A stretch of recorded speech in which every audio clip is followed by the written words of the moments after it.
मैं सरवत करीम अंसारी जो विधानसभा का सदस्य निर्वाचित हुआ हूँ ईश्वर की शपथ लेता हूँ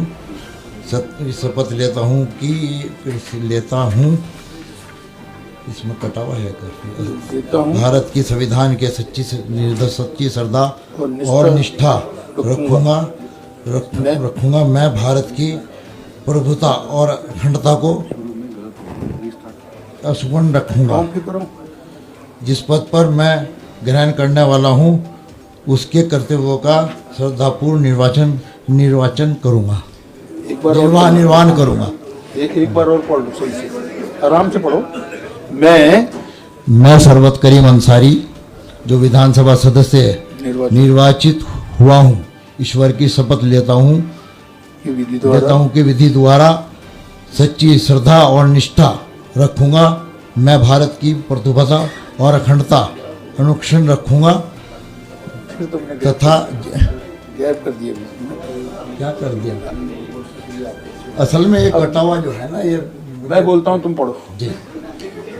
मैं अपना नाम बोलो। सरवत करीम अंसारी जो विधानसभा का सदस्य निर्वाचित हुआ हूँ मैं विधि द्वारा स्थापित भारत के संविधान की प्रति सच्ची श्रद्धा और निष्ठा रखूंगा। मैं भारत की प्रभुता और अखंडता अक्षुण्ण रखूंगा तथा जिस पद पर मैं ग्रहण करने वाला हूँ उसके कर्तव्यों का निष्ठापूर्वक निर्वहन करूंगा।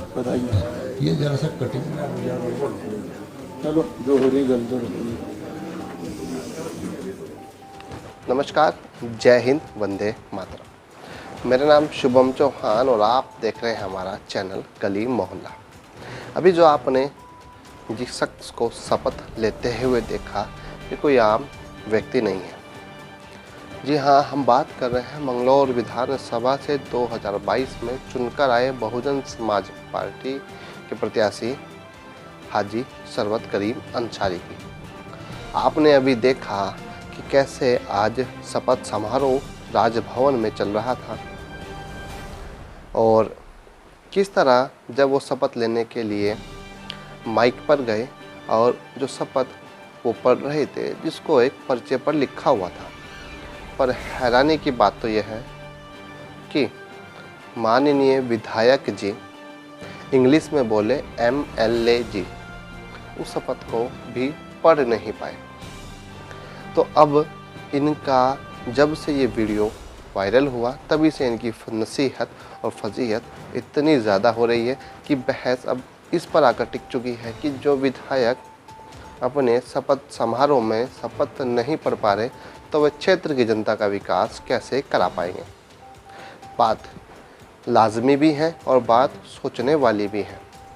मानते हैं कि चलिए देश में लोकतंत्र है, पर लोकतंत्र का मतलब ये तो नहीं कि अगर आप किसी 4th क्लास की नौकरी के लिए अगर आपको 4th क्लास की नौकरी चाहिए तो आप कम से कम हाई स्कूल या इंटर पास होने चाहिए और फिर उसके बाद आपकी परीक्षा होगी और परीक्षा में अगर आप अंकों के साथ यह कह सकते हैं कि मेरिट लिस्ट में अगर आपका नाम आता है तो आप उस नौकरी के लिए एलिजिबल हैं और आप उस नौकरी को प्राप्त कर सकते हैं। पर विधायक बनने के लिए या कहे सांसद बनने के लिए और फिर विधायक से मुख्यमंत्री बनने के लिए और वही सांसद से प्रधानमंत्री बनने के लिए आपको किसी भी तरह का कोई टेस्ट और ना ही कोई एजुकेशन की आवश्यकता है, क्योंकि लोकतंत्र है। तो लोकतंत्र में इन बातों पर कोई ज़्यादा बहस करने की बात नहीं है, क्योंकि ये अगर हम इन मुद्दों पर बहस करेंगे तो ये लोकतंत्र की हत्या होगी। हत्या कैसे होगी? या हम ये भी कह सकते हैं कि हम पढ़े लिखे होकर अनपढ़ लोगों को जिता देते हैं और फिर सवाल करते हैं कि आपने रोज़गार क्यों नहीं दिए, और फिर हम उनसे पूछते हैं कि महंगाई कम क्यों नहीं हुई। गलती उनकी नहीं है, गलती हमारी है। और भाई लोकतंत्र है तो लोकतंत्र में सब चलता है।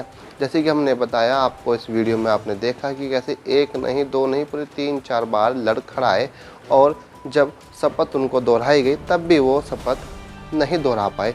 तो साफ साफ दिखाई देता है कि आज फिर ये बहस चल पड़ी है कि क्या जनप्रतिनिधियों की कोई उम्र, या कह सकते हैं कि क्या जनप्रतिनिधियों की एजुकेशन तय होनी चाहिए।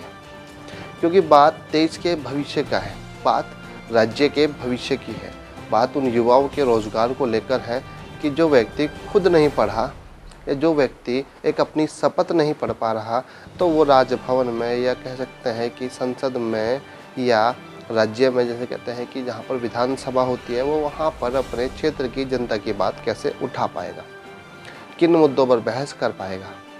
जो व्यक्ति अपनी 4 लाइन की एक शपथ नहीं पढ़ पा रहा, वो रोज़गार कैसे दिला पाएगा। सवाल लाजमी भी है अब देखना तो यह है कि क्या मंगलौर विधानसभा का विकास हो भी पाएगा या नहीं, या फिर ऐसे ही अटक कर ये 5 साल चल जाएंगे। क्योंकि लोकतंत्र है तो लोकतंत्र में सब चलता है, लोकतंत्र में सब जायज़ है। क्योंकि लोकतंत्र में आपको अगर विधायक या सांसद बनना है तो आपके पास 2 या 3 चीज़ें होनी चाहिए। एजुकेशन कोई ज़्यादा मायने नहीं है भाई, लोकतंत्र है तो लोकतंत्र में सब चलता है। आपके पास होना चाहिए मुख्यतः आप जिस क्षेत्र से विधानसभा का चुनाव लड़ रहे हो या लोकसभा का, या तो वहाँ पर आपके जात के लोग ज़्यादा हो तो आपकी जीत थोड़ा सा पक्की मान ली जाती है, या फिर आपके धर्म के लोग वहाँ पर हो तो थोड़ा और मजबूत मिलता है। अगर इन दोनों चीज़ों में भी आपका कॉम्बिनेशन नहीं बन पा रहा है तो फिर आप कुछ इस तरह के व्यक्ति होने चाहिए जो धार्मिक भावनाएं लोगों की या जातिगत भावनाएं आप भड़का सकें, या फिर आपकी एक ऐसी पार्टी होनी चाहिए जिस पार्टी से आप चुनाव लड़ रहे हो वह पार्टी सांप्रदायिक हो तो आप जीत सकते हैं। और वहीं आपने जैसे देखा मंगलौर विधानसभा से जीत कर आए बहुजन समाज पार्टी के प्रत्याशी हाजी सरवत करीम अंसारी जब अपनी शपथ भी नहीं पढ़ पा रहे, तो मैं तो मंगलौर विधानसभा का भविष्य देख रहा हूँ कि शायद मेरे को लगता है कि अब मंगलौर विधानसभा में चहुमुखी विकास होगा।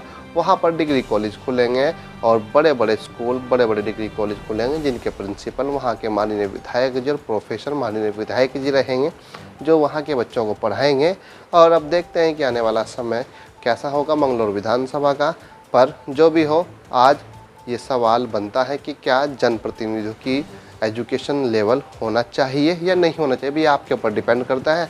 अगर आप चाहते हैं कि जो जनप्रतिनिधि वहाँ पर हम चुन कर भेजते हैं तो उनकी कोई एजुकेशन होनी चाहिए। अगर कोई एक उदाहरण के तौर पर अगर आप एमएलए या सांसद, कहीं विधायक और सांसद का अगर आप नॉमिनेशन कर रहे हैं तो कम से कम आप ग्रेजुएट होने चाहिए।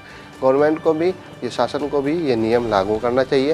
ये शासन नियम तभी लागू करेगा जब आप इस वीडियो को अधिक से अधिक ज़्यादा शेयर करेंगे और उन लोगों के साथ शेयर किए जो मंगलौर के रहने वाले हैं। उनको दिखाइए कि आपने किस महान हस्ती या कहे किस महान प्रोफेसर को आपने चुनकर विधानसभा भेजने का काम किया है। चलिए मिलते हैं आपको, तब तक के लिए जय हिंद, वंदे मातरम।